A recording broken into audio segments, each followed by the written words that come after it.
Bonjour, je suis Caro Caro.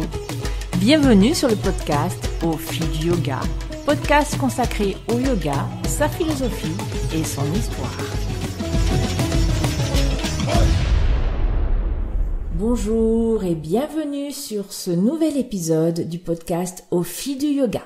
Je suis Caro Caro et aujourd'hui je voudrais vous parler de Ahimsa, la non-violence, et de Asteya, ne pas voler, qui sont deux observances au regard de la société que l'on trouve dans les Yama et Niyama des Yoga Sutras de Patanjali, dans le 2e chapitre.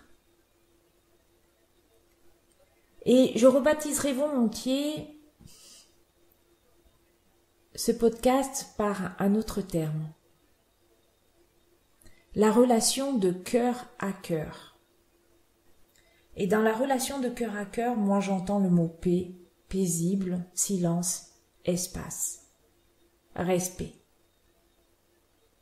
Et pour moi, ces termes recouvrent les notions de non-violence et ne pas voler. Patanjali, en définitive, a écrit un code éthique qui s'impose aux pratiquants de yoga sur leur tapis, en dehors du tapis, envers la société et envers eux-mêmes.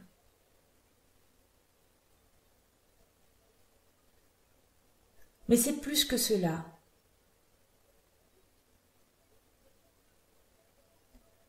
La relation de cœur à cœur, elle implique une absence de colère, une véritable reconnaissance de l'autre avec un grand A, un apaisement dans son propre cœur, dans le cœur de l'autre, un respect bien entendu, c'est pour ça que je recouvre le terme ne pas voler, parce que dans le ne pas voler, ce n'est pas seulement ne pas voler les biens matériels. Ne pas voler, c'est aussi ne pas voler les émotions des autres, les respecter. Ne pas détourner à son profit la pensée, les émotions. En fait, essayer de comprendre véritablement aussi ce que dit l'autre. Et cela est possible lorsque nous sommes dans une attitude complète de non-violence. Bien entendu, on pense d'abord à la non-violence physique, la plus évidente pour tous, parce que cette absence de violence physique, c'est celle qui nous permet de vivre dans une société, une communauté, et je dirais presque une nation, parce qu'une nation se base sur une notion de cœur à cœur. Et quand je dis le terme nation, il n'y a aucun relent nationaliste. Je vous renvoie à ce que disait Ernest Renan au XVIIIe siècle. C'est à cette nation-là dont je fais référence. Il n'est pas question de droit du sol, droit du sang, c'est autre chose. La nation, c'est une communauté. Et bien entendu, nous on parle de nation par rapport à un pays, mais c'est pas que ça.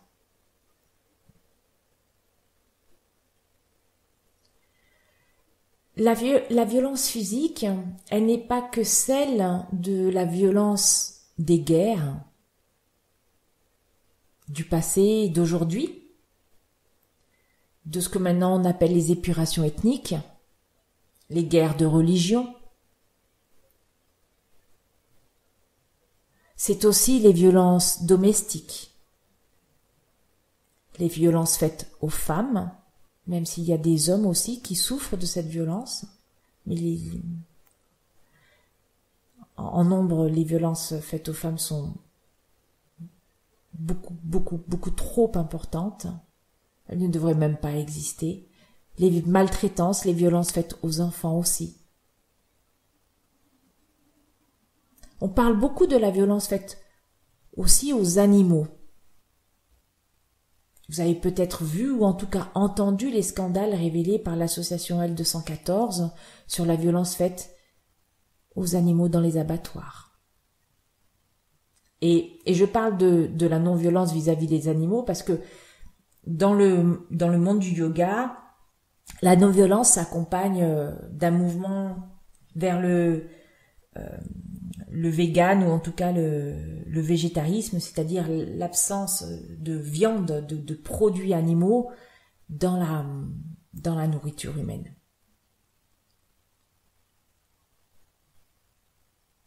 La non-violence vis-à-vis par exemple des animaux, c'est quelque chose qui peut être long à mettre en place parce que c'est mon cas par exemple, je ne suis pas végétarienne, je mange encore de la viande.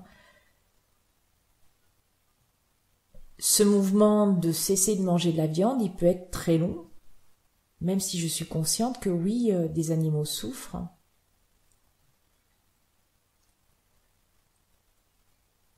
La violence vis-à-vis d'une personne, elle peut être physique. Je dirais que c'est la forme la plus grave et la plus aiguë. La plus grave dans le sens c'est grave, et la plus aiguë parce que c'est la plus élevée. Mais il y a aussi la violence verbale, la violence dans les émotions. La violence verbale, je dirais, observons-nous lorsque nous sommes au volant, par exemple. Ou bien quand on annonce quelque chose qui ne nous plaît pas. Pour certains, ça sera le pass sanitaire. Pour ce qui me concerne, c'est moi dans mon métier de fonctionnaire, on nous enlève des missions, des compétences, hein, et je vois que ça ne va pas dans le bon sens pour le fonctionnement de la société. Donc oui, je suis en colère. C'est aussi lorsque quelqu'un nous dit quelque chose. On peut être irrité parce que la colère, c'est d'abord le non-respect de ses propres valeurs. Alors beaucoup de gens disent, oui, mais quand on est en colère, en fait, on n'est pas en colère contre la personne à qui on s'adresse, on est d'abord en colère contre soi. C'est vrai, mais pas que. C'est vrai que cela demande un réajustement peut-être de nos valeurs, de vérifier si nos valeurs sont vraiment meilleures que celles de l'autre, et cet élan de réflexion peut nous faire évoluer. Mais pas que, parce que c'est un mouvement qui est double. Et que dans la violence des propos tenus, dans la violence des réactions, on met en place, bien entendu, un bouclier de protection. Et cette colère, c'est ce bouclier de protection. Mais on n'est pas tout le temps en colère, on peut être stressé. Le stress est une réponse à de la violence. Donc vous voyez déjà que, à mon sens, la violence est quelque chose de difficile, la non-violence, pardon, est quelque chose de difficile à mettre en œuvre complètement. Bien entendu, pour ce qui me concerne, je vais utiliser la parole pour m'expliquer, je vais pas taper la personne. Et donc cette non-violence suppose beaucoup de réflexion, beaucoup d'espace et beaucoup de silence. Or, dans ce monde tumultueux, c'est très difficile de trouver du silence. Vous allez me dire, mais il suffit de se taire, de fermer les portes, de ne pas mettre de musique, de s'isoler. Oui, mais pas que. Nous sommes dans un monde fracassant, tumultueux. Parce que au-delà du bruit, celui qui entre dans nos oreilles, il y a aussi le bruit, j'irais, de toute cette énergie qui est autour de nous, de cette violence sous-jacente. Et il est très difficile de ne pas surréagir, même parfois de réagir tout court. Je pense aussi que la non-violence, c'est accepter les émotions des autres. Et ça, c'est difficile. Alors pourquoi est-ce que je dis ça? Je vais pas parler des personnes qui sont en colère contre soi, je voudrais aller un peu au-delà. Vous avez des personnes qui sont malades, qui sont dépressives, qui ne vont pas bien. Et vous, quand vous êtes dans le cas opposé, que vous allez bien, souvent, et franchement, je l'ai beaucoup vu, on ne comprend pas la personne dépressive. On ne comprend pas parce que elle est comme nous, donc elle devrait se satisfaire de ce qu'elle a et se dire mais pourquoi il est malheureux ou elle est malheureuse puisqu'elle a tout pour être heureux. Et sauf qu'elle s'en aperçoit pas.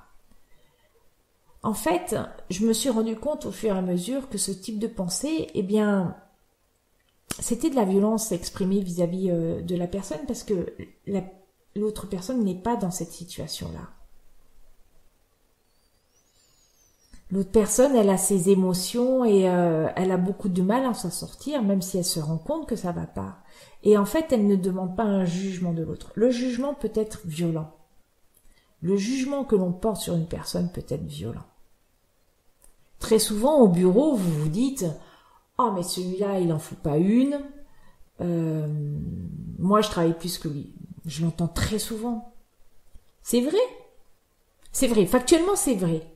Mais peut-être que c'est parce que cette personne n'est pas à sa place et qu'elle s'exprimerait complètement à sa place ailleurs. C'est un peu, en fait, ce que j'ai l'impression que je retrouve dans tous ces changements de vie de personnes qui changent de ville, changent de métier. Par exemple, ces personnes qui sont devenues à 100% profs de yoga parce qu'il y avait quelque chose qui leur correspondait pas dans le métier exercé ou dans la situation précédente.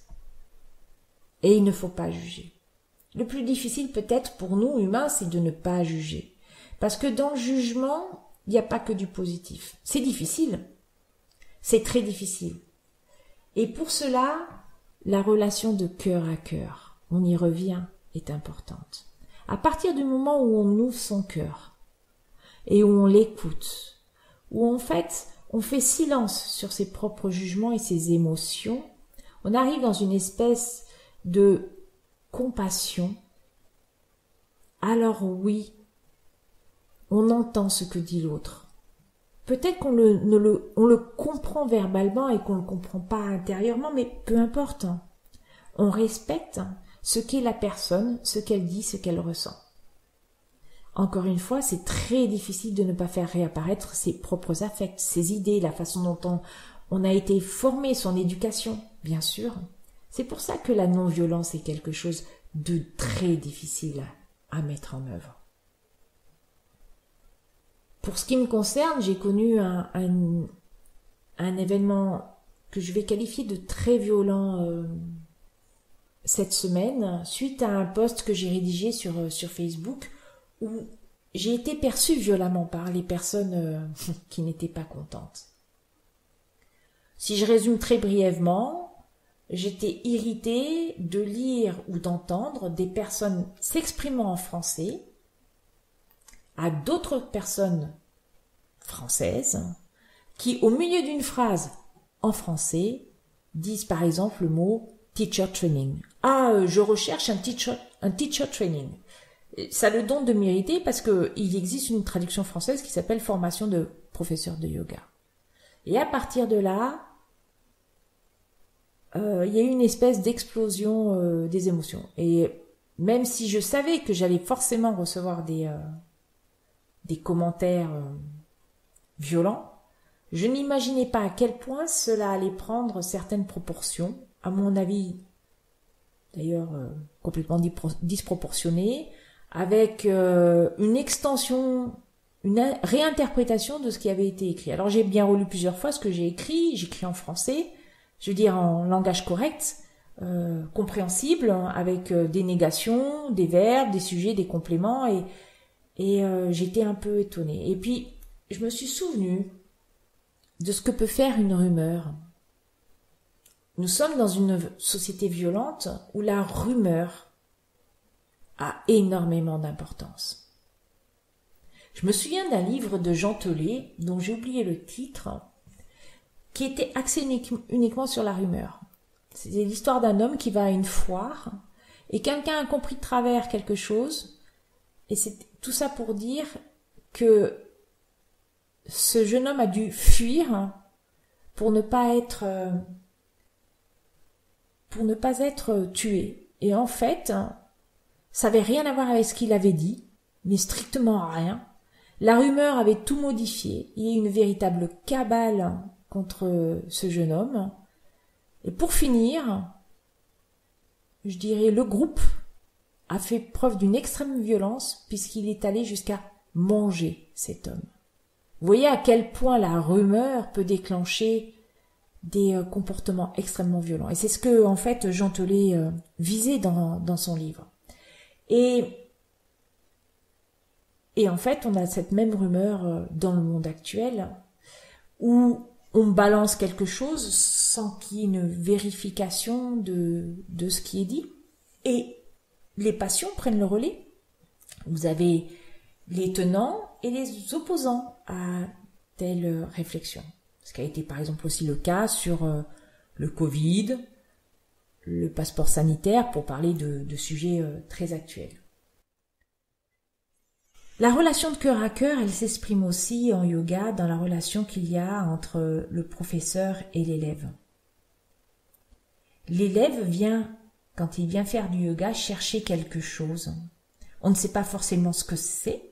On peut imaginer, puisque en tant que professeur, on a cette même quête, on est sur ce même chemin, mais on a tous on est tous différents, des recherches différentes. Et donc cette relation de cœur à cœur, c'est chercher à complètement accepter l'autre dans ce qu'il est.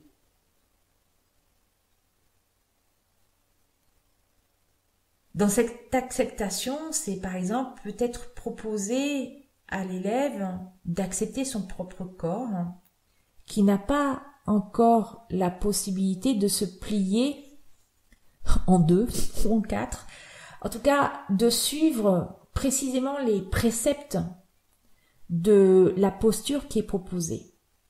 C'est-à-dire, c'est reconnaître le corps et le faire accepter par l'élève. Je vous donne un exemple. Ce qui fait vibrer les réseaux sociaux, et je pense qu'il fait vibrer beaucoup de gens, dont je fais partie, c'est de parvenir à faire des postures avancées. Les plus emblématiques sont les postures d'équilibre sur les mains, mais pas que. Sauf que nos corps sont pas tous faits pareil, déjà à la naissance, et puis la vie a façonné notre corps de façon différente. Et nous souffrons tous de divers maux qui font que notre corps connaît des restrictions. Et aborder certaines postures dites avancées, même si c'est un challenge et qu'on a envie de le réussir, c'est aussi en fait imposer une certaine violence au corps. J'ai pratiqué différents styles de yoga jusqu'à trouver ce qui me convient le mieux. Et j'avoue que je suis particulièrement séduite par les formes de yoga et par les professeurs qui vraiment essayent de sentir le corps de chacun des élèves pour adapter la posture. Mais vraiment l'adapter, c'est pas grave, c'est qu'une étape, c'est oser déconstruire la posture dite classique, celle que l'on retrouve dans les manuels, pour dire ok, toi par exemple cette torsion là tu ne peux pas la faire parce que ton dos ne le permet pas. C'est pas parce qu'elle n'est pas capable de la faire, c'est parce que le dos ne permet pas de faire la torsion. Donc je te propose de faire cette posture là avec par exemple un bloc qui n'est pas du tout celle que je propose aux autres élèves pour expérimenter ce qui va ressembler à une torsion au niveau musculaire, mais qui ne va pas être la torsion proposée précédemment. J'apprécie particulièrement parce que j'ai plein de problèmes physiques et beaucoup de choses me sont inaccessibles. D'autres, par contre, me le sont complètement. Donc, le yoga est une façon d'accepter son corps physique tel qu'il est réellement et pas tel qu'on le rêve, ou tel qu'on nous projette sur les photos, dans les magazines ou dans les posts. Et pour vous dire, il y a quelque chose qui me fait qui est assez marrant parce que je tiens un blog, caroyogablog.fr, si vous voulez aller lire. Et j'ai écrit il y a 2 ans un article sur les postures avancées parce que il y a plein de postures avancées que je ne sais pas faire. Et j'ai essayé de voir pourquoi. Et en substance, ce que je dis, c'est que on est tous libres de faire ce qu'on veut. Hein. Donc, les postures avancées sont des postures comme les autres, pas plus, pas moins bien. Et que si on a envie de faire des postures avancées, on fait des postures avancées, mais si on n'en fait pas, tout est bon. J'étais sûre que cet article serait vraiment beaucoup lu. Et en fait, c'est l'article phare de mon blog. C'est-à-dire que à partir du moment où on utilise le terme avancé, beaucoup de gens sont forcément appelés par ça. Et alors que dans ce blog, il y a d'autres réflexions, à mon sens, peut-être plus profondes que la posture, où j'ai peut-être que 2 lecteurs en 2 ans qui sont allés voir ces articles. Attention, je ne dis pas que toutes les personnes qui sont venues lire l'article sont pas bien, bien au contraire, parce que ça a fait naître des réflexions et c'était l'objectif de cet article-là. Mais toujours est-il que les postures peuvent être violentes pour le corps. Donc, pour les personnes qui pratiquent, je dirais, écoutez votre corps, à la fin d'un cours, on se sent bien parce que c'est quand même une forme de sport. Or, le sport fait du bien au corps parce qu'on a une vie très sédentaire et parce que ça libère des hormones et on se sent bien. Oui, mais observez votre corps. Un corps qui est tout dur, qui vraiment est comme enfermé dans un carcan, il a d'abord besoin de beaucoup de douceur. De douceur dans la pensée, de douceur dans la façon de respirer, de manger, de boire, de dormir, de bouger. Et peut-être que parfois, la plus belle des postures à offrir pour un tel corps, c'est de s'allonger, sans rien faire, d'être le plus confortable possible. Or, avouons que la mini-relaxation à la fin des cours de yoga, elle est mini. Elle est toute petite, parce qu'on n'a pas le temps, c'est juste 1 heure, 1h15 de cours, c'est pas beaucoup. Donc voilà, réfléchissez à la notion de non-violence vis-à-vis de votre propre corps. Bon, évidemment, il y a la relation aussi prof-élève, dans le sens où on peut aboutir à des mouvements sectaires, à des formes en fait de violence qui peuvent être sous-jacentes à partir du moment où le professeur a un ascendant sur l'élève. J'ai un de mes professeurs, Rod Stryker, qui est mon professeur de Yoga Nidra et avec qui j'ai suivi des cours sur le tantrisme, est en plein milieu d'un scandale, une love affair, donc une histoire sentimentale où en fait il a abusé de la confiance d'une personne. Alors c'est très difficile parce que la personne était consentante, mais jusqu'à quel point un élève n'est-il pas sous la domination de son professeur? Quand on admire son professeur, on en oublie ses défauts et on fait ce qu'il veut. Même quand c'est pas exprimé très clairement par l'autre et que l'autre, le professeur, estime qu'il est dans une relation normale entre êtres humains et non pas dans une relation prof-élève. J'ai eu énormément de violence d'ailleurs sur les groupes privés de l'école de Rod Stryker, parce que beaucoup de gens se sont sentis floués. C'était pas mon cas parce que c'était pas mon gourou, c'était un maître qui pour moi est très important et le demeure. Parce que je pense que je l'ai toujours vu comme un être humain. Et je vois tous mes professeurs comme des êtres humains. Donc, avec leurs défauts, avec peut-être leur côté un peu sombre, mais moi aussi j'ai des côtés, j'ai énormément de défauts et j'ai des côtés sombres, donc je les vois vraiment d'humain à humain. Donc je suis dans cette relation de cœur à cœur. Alors, comment mettre plus de non-violence dans notre vie? J'ai pas de réponse. Je pense que c'est un travail Parce que au-delà de la forme physique, hein, il y a donc beaucoup, je dirais, la violence que l'on a en soi, donc cette colère, donc c'est travailler sur ce qu'on a d'abord en soi, sur ses valeurs, sur l'acceptation complète de l'autre. Et je pense très honnêtement que cette acceptation complète de l'autre, bien, elle passe par beaucoup de silence et par beaucoup de respiration. Pourquoi? Eh bien parce que nous avons toujours notre mental qui joue les chittavritti, ces fluctuations, ces vrilles mentales qui nous amènent dans un cycle. En fait, notre mental, il fait des hauts et des bas, notre humeur aussi d'ailleurs, notre corps aussi suit des hauts et des bas. Et en fait, l'idée, c'est d'arriver à une espèce de ligne plate, hein. C'est ça qu'on appelle l'équanimité, et c'est presque, à mon sens, presque ça que le samadhi, ce qui est recherché dans les Yoga Sutras de Patanjali, c'est un état où il y a une relation subite, presque furtive de cœur à cœur. Je dis presque furtive parce que, en fait, quand on réalise qu'elle a eu lieu, on n'est déjà plus dans le samadhi. C'est un état plein. Et pour ça, le chemin est long. La respiration, elle aide à mettre de l'espace. Je pense qu'elle aide à mettre de l'espace dans les pensées multiples qui nous assaillent. Ah, il m'énerve. Oh, ce qu'il a dit là, c'est pas possible et tout ça. Et souvent, quand on se met à respirer, d'abord on apaise.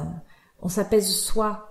Et puis, on commence à mettre de l'espace dans la pensée parce que on est tellement focalisé sur la respiration que la pensée devient moins substantielle. Et comme elle a moins de corps, elle devient moins importante.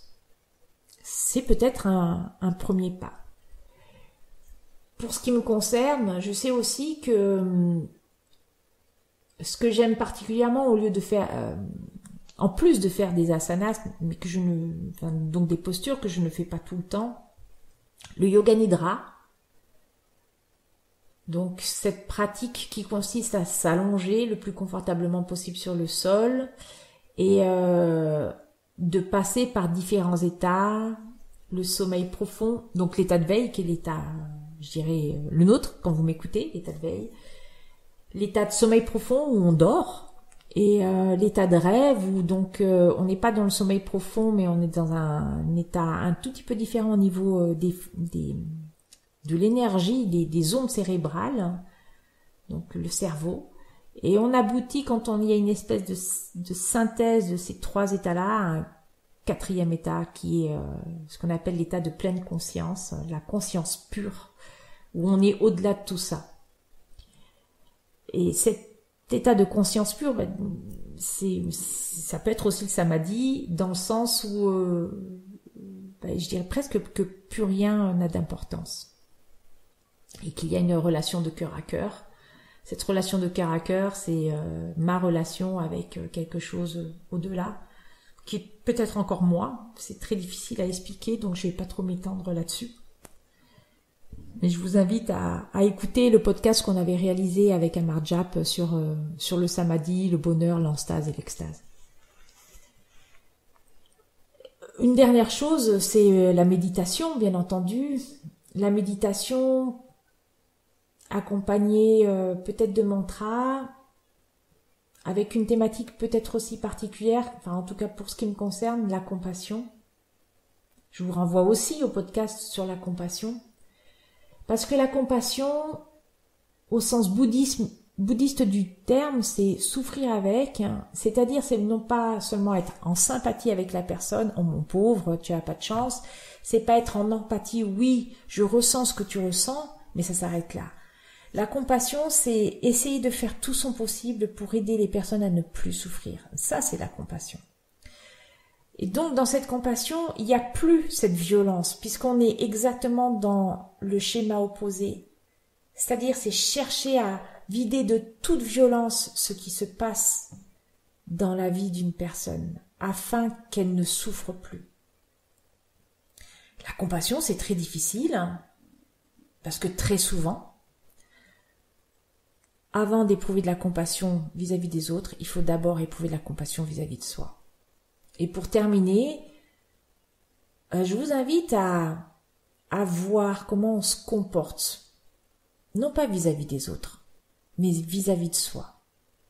Et à considérer si on n'a pas des moments où on est violent avec soi, parce que on va se réprimander, on va se restreindre, on va se faire mal, peut-être physiquement, mais pas consciemment, hein.